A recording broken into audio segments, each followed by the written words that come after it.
right? So I don't know if you saw this, but this is pretty good. Snowden warns governments are using coronavirus to build the architecture of oppression, right? In the way that people are going to be oppressed in the future, it's all data. It's using these phones and everything they know about you and everything they record. That pretty much every communication is recorded and stored, and in the future AI is supposed to be able to make sense of that and kind of create a clear picture.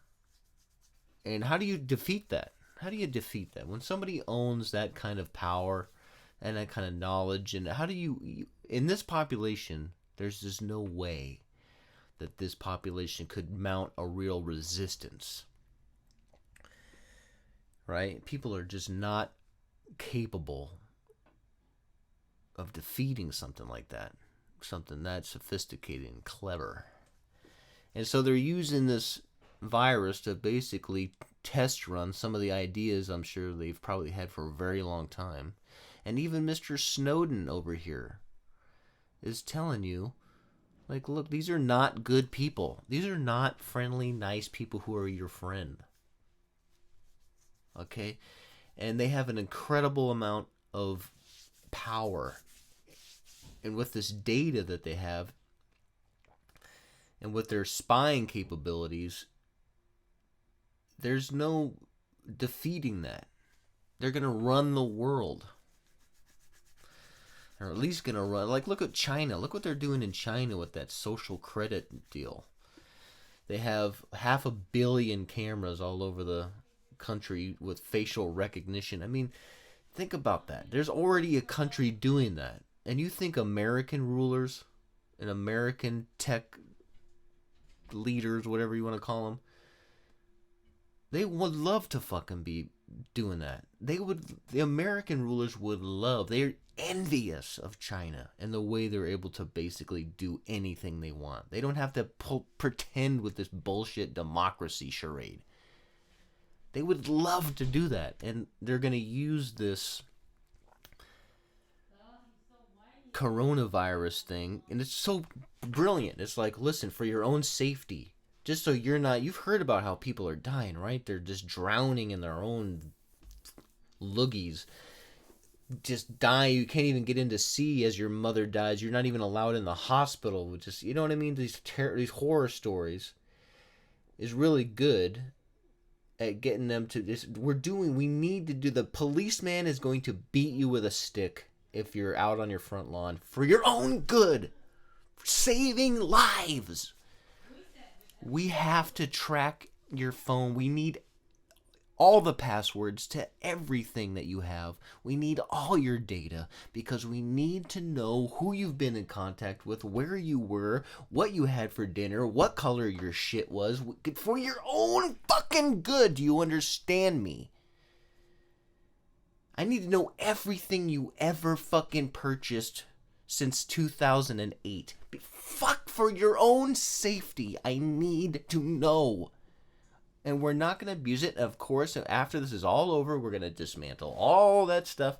We're going to go right back to normal, where you have all your liberties will come right back to you, and everything will go right back to normal. I promise, I swear to God, we've never lied to you before, have we? Right? And of course that's going to happen because they would love for that to happen, right? When you're a nerd, when you're a fucking geek and you're growing up a geek, even if you're a rich geek, you still envy certain people for being able to get laid so easy. I'm going right to this. This is the core of it all. All human behavior comes from these very base, foundational feelings and desires and these jealousies. When you're a dork, but you're good with computers and all that, they would love to fucking run society like they run a little program, like every person's just a little node. Like, look at the way Amazon runs. They track you. They know if you have to download an app that tells how many times you pick up your phone, where you're going. If you make a wrong turn, you have to take the most efficient route in the warehouse when you're doing, carrying the boxes around, you pissing in a Gatorade bottle because you're on being timed. They want to run you like you're a robot already. That's what these nerds get off on. They grow up, they can't get pussy, girls laugh at them, their dick looks weird.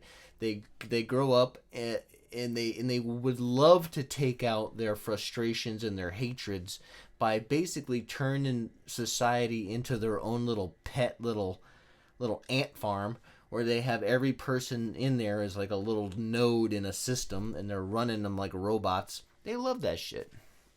And then a hooker laughs at their dick once, and then boom, now they're like, now I want to punish these motherfuckers. I don't know.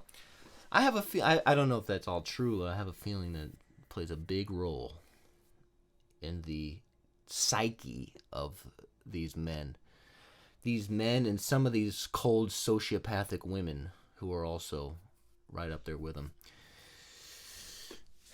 But all I know is that being in sales here, if you want to get a taste of how the ruling class, and not the ruling class maybe, but the managerial class thinks of people, get into sales and start going to some of those sales seminars. You'll find out that it's a sociopathic culture. They don't give a fuck about people at all. Even when they say we're doing this for the people, to help the people and help, that's what they say in insurance, helping families.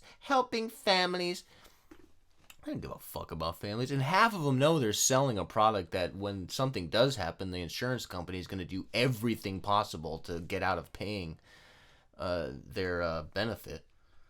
So fuck all that helping families shit. These are sociopathic. They're individualistic. They're very logic driven, numbers driven. Like, if you're worth as much as you made, right? And when you talk to people like, what'd you do last year? What'd you do last year in AP? I did 200,000. Everybody's introduced that way. He did over $400,000 in sales. Oh my God, this is an important man about to speak. That's your whole, like, and he raped a child. Well, hey, we all have bad days. $400,000 in a year? I got it. This man's wisdom, I need to know. He's a very good man. You can't be a bad man and make that kind of money. That's what a lot of the loser sales wannabe people think like too, right? They want to grow to be a sociopath. They see that being sort of unfeeling, unempathetic is an advantage. And I'm telling you, just getting into that world, I started realizing no wonder things are sort of fucked up and people are losing more and more and more quality of life, because the people up at the top, they're driven for more. It's an individual thing.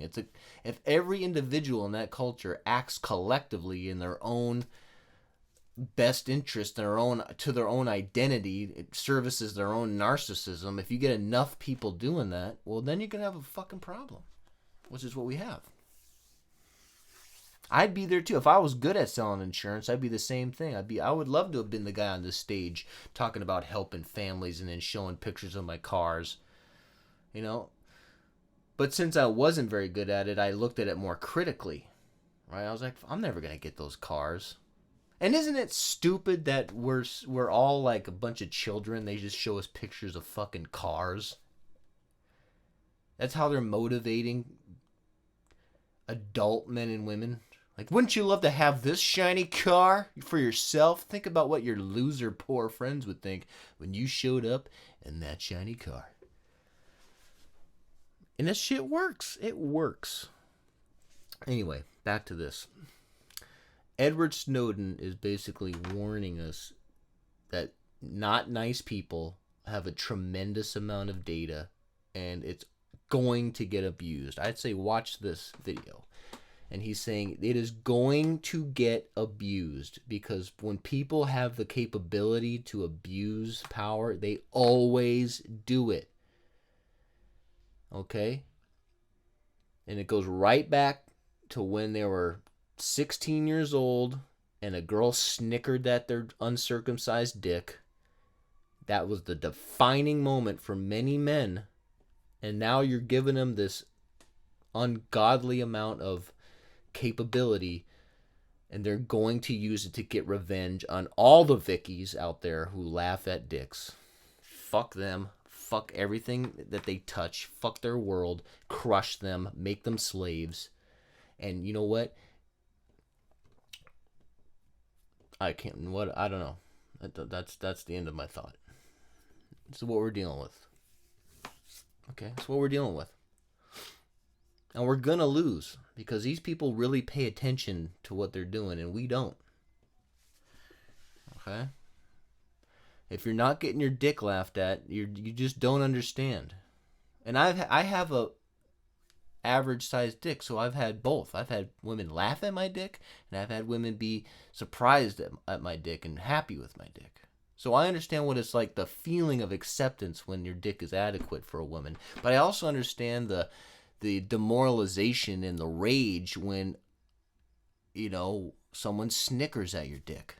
You want to kill them.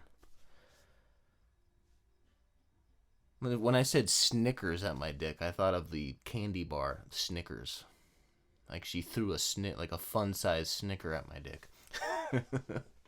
Anyway, we're fucked. That's the theme of all my videos, is we are in trouble and we are totally incapable of fighting back.